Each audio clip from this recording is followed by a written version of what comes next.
There was a Japanese man who had grown tired of his wife.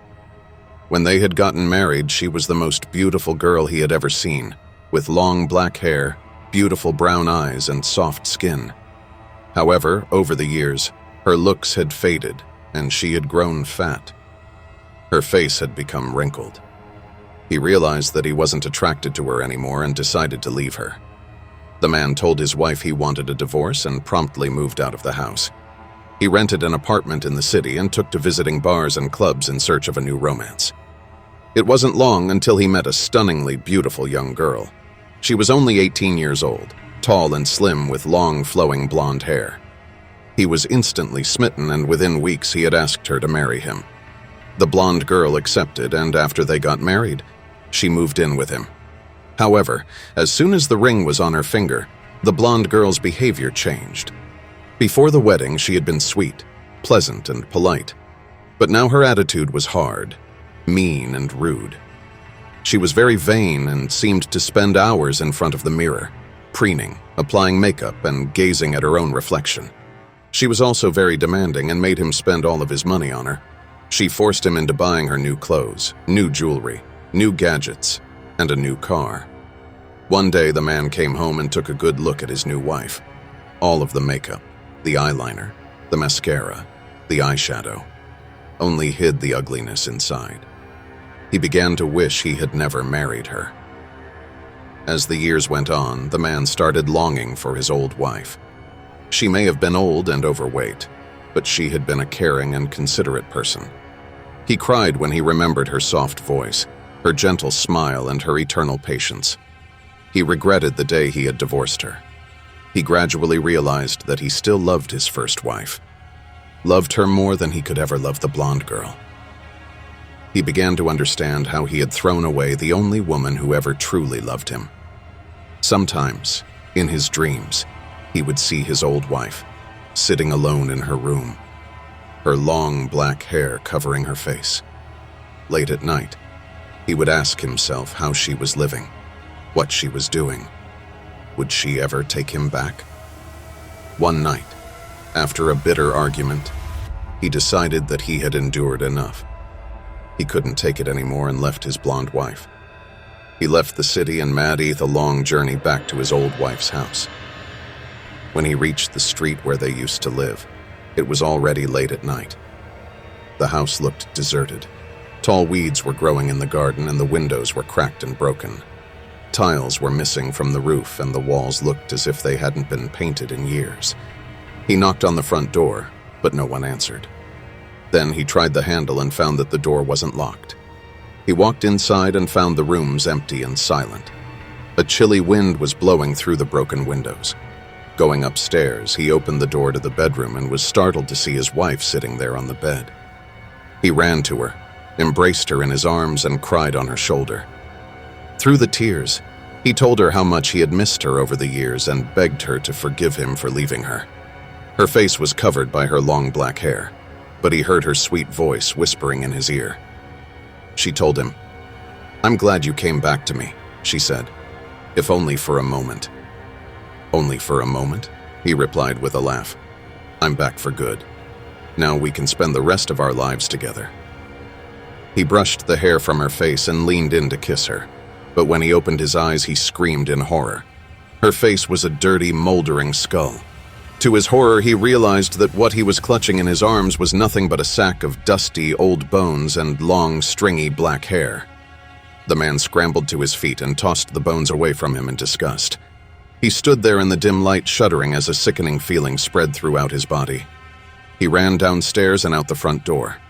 On the street, he found a neighbor and demanded to know who lived in the old, broken-down and abandoned house. "There is no one living in that house now," said the neighbor. "Years ago, it belonged to a woman whose husband left her. He divorced her in order to marry another woman. She was so distraught that she killed herself soon afterwards." The Psycho is a scary story about a girl who starts dating a new guy. Her friends tell her there is something wrong with him, but she ignores their warnings. My name is Dasha, and I want to tell you a story about my last boyfriend. We met at university. We accidentally bumped into each other in the hallway.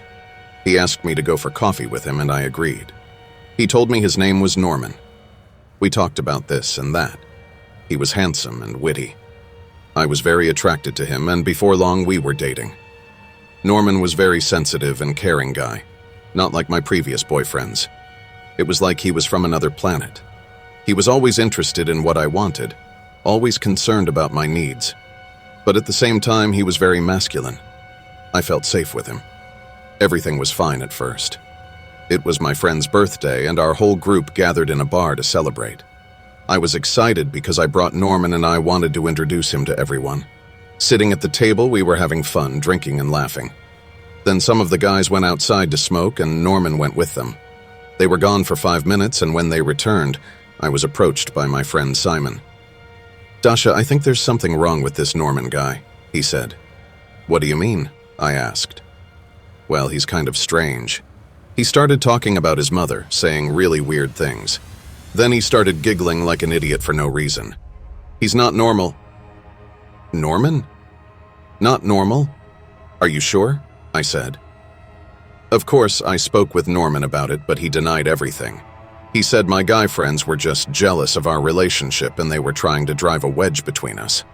I believed him, especially since Simon had asked me out on a date one time and I had to turn him down. It was possible that he just wanted to turn me against Norman and get rid of his competition. But the more time I spent with Norman, the more I started to notice some strange behavior. Sometimes, he would get a faraway look in his eyes and go silent for a few minutes. Then he would start talking again as if nothing had happened. And he began to call me Mommy. I put up with his little eccentricities because everything else in the relationship was wonderful. And then something happened. It was like a bolt from the blue. One day he kidnapped me. We at my house and my parents were out. I went upstairs to get something. All of a sudden, I felt him grab me from behind, and he put a handkerchief over my nose and mouth. It was soaked in some kind of chemical, and within seconds I blacked out. When I woke up, I was in some shabby apartment with a dirty rag stuffed in my mouth. My arms and legs were tied to the bed, and I had a terrible headache. Norman came in. He put his finger to his lips and pulled the rag from my mouth. I immediately screamed, and Norman slapped me across the face really hard. "Don't you dare cry," he growled. "My mother never cried, okay?" He untied my hands and gave me a withering look. He told me that if I tried to run away, things would only get worse. Norman took me into the kitchen and sat me down at the table. He put a plate of food in front of me and told me to eat. All this time, he did not take his eyes off me for a second, so I just did as I was told. When I looked into Norman's eyes, I could see he was a complete psycho.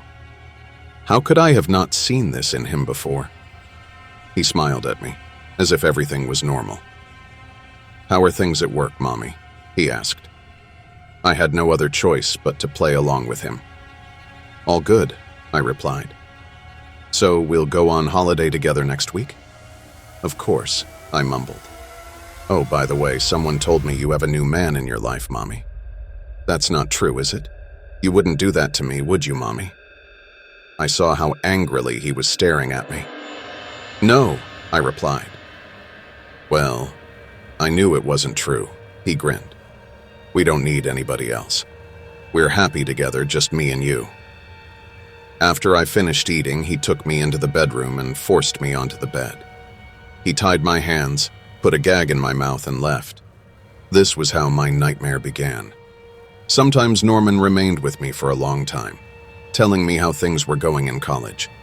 He always called me Mom or Mommy. I went along with it, because I was afraid of what he might do if I resisted. If I made one mistake, he would beat me terribly. I was stuck in that dingy apartment for 6 whole days. My room was always locked and there was no clock, so I had to guess what time it was. Norman would come and go. I don't know where he got the money, but he always brought me food and sweets. He said, "I love my mother and I want to make her happy. A boy's best friend is his mother." I knew that this couldn't go on. My parents and my friends were probably worried sick. I wondered if they had contacted the police already. I wondered if anyone was looking for me. One time I tried to reason with him. I tried to explain that I was not his mother and he needed to let me go, but he beat me again like crazy. On the 6th day, Norman woke me up as usual and told me he was going out to buy us breakfast. I heard the front door close and I started trying to free myself. I felt that I could move my right hand a little. The ropes were not very tight. It took about 20 minutes, but I managed to work it free. I quickly untied myself and rushed to the door, but of course I was firmly locked. I looked out the window. I was on the 5th floor. I grabbed a chair and threw it at the window. With a loud crash, the glass broke and the chair landed on the pavement outside, almost hitting some passers-by. Leaning out the window, I screamed at the top of my lungs, "Help me! He's going to kill me! Help! He's a psycho!" And then I saw him. Norman was standing in the street with a bag in his hand, glaring up at me. By the look in his eyes, I knew the only thing he wanted now was to kill me. People were gathering under the window, so my crazy boyfriend just turned and ran off. 10 minutes later, a police car arrived.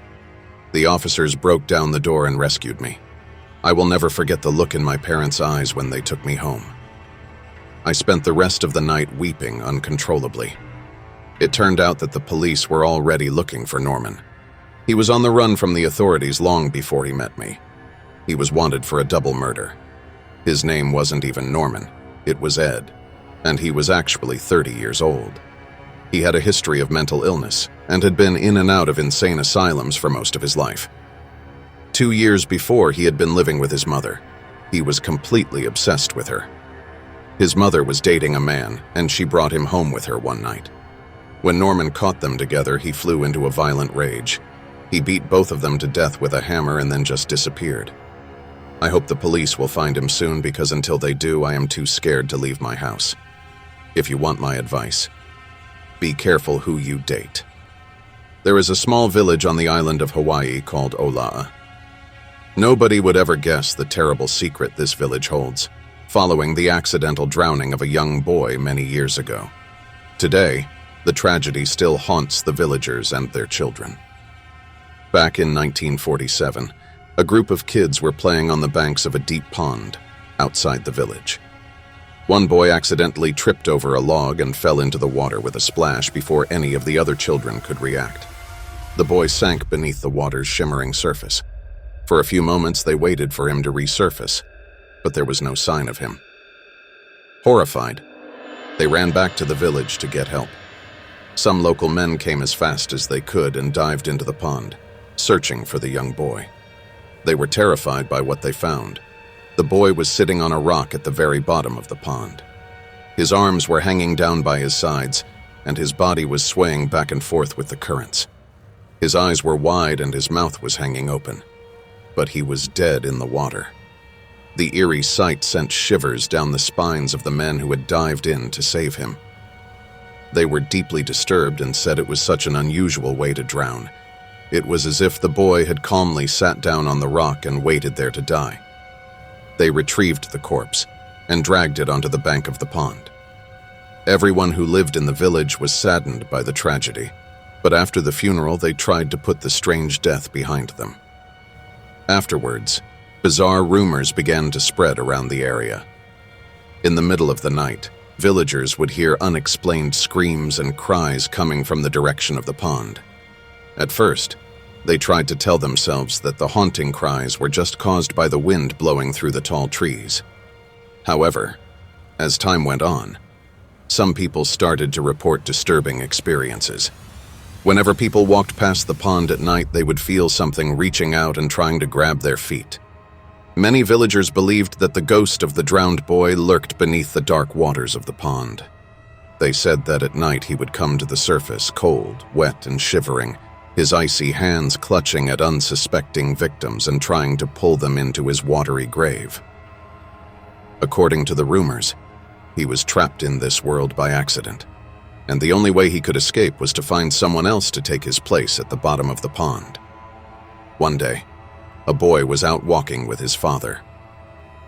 When they passed by the haunted pond, the boy picked up some stones and skimmed them across the surface of the water. Suddenly, the boy screamed out in terror. Something was holding his leg and dragging him into the pond. The boy clawed at the earth, trying to hold on, but it was no use. Before his father had a chance to grab hold of him, the boy was pulled down into the watery depths. The desperate father jumped into the pond and tried to find his son, but there was no trace of him. Minutes later, he dived deeper and finally located the young boy. He was sitting on a rock on the bottom of the pond, arms placidly at his side, eyes and mouth wide open, swaying gently to and fro in the current. The father grasped his son and pulled him up to the surface.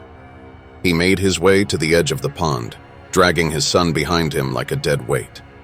Luckily, the father had taken some courses in first aid, and there, on the bank, he was able to perform mouth-to-mouth resuscitation on his son. The man did everything he could, and finally, just when he was about to give up, he saw his son's chest rise and fall, and the boy coughed up all the water in his lungs. The boy was alive. After that, all of the parents in the village warned their children to stay away from the pond. A priest was brought in to bless the waters, and the local people felt that would put an end to the haunting. However, on particularly dark nights, when the evening skies were as black as ink, those who lived closest to the pond claimed that they could still hear the boy's terrifying screams. Some say that he will never find peace. Nowadays, nobody dares to venture close to the pond, and every child in the village knows the story of the drowned boy. No one knows when the ghost will once again grow restless and try to claim another young life.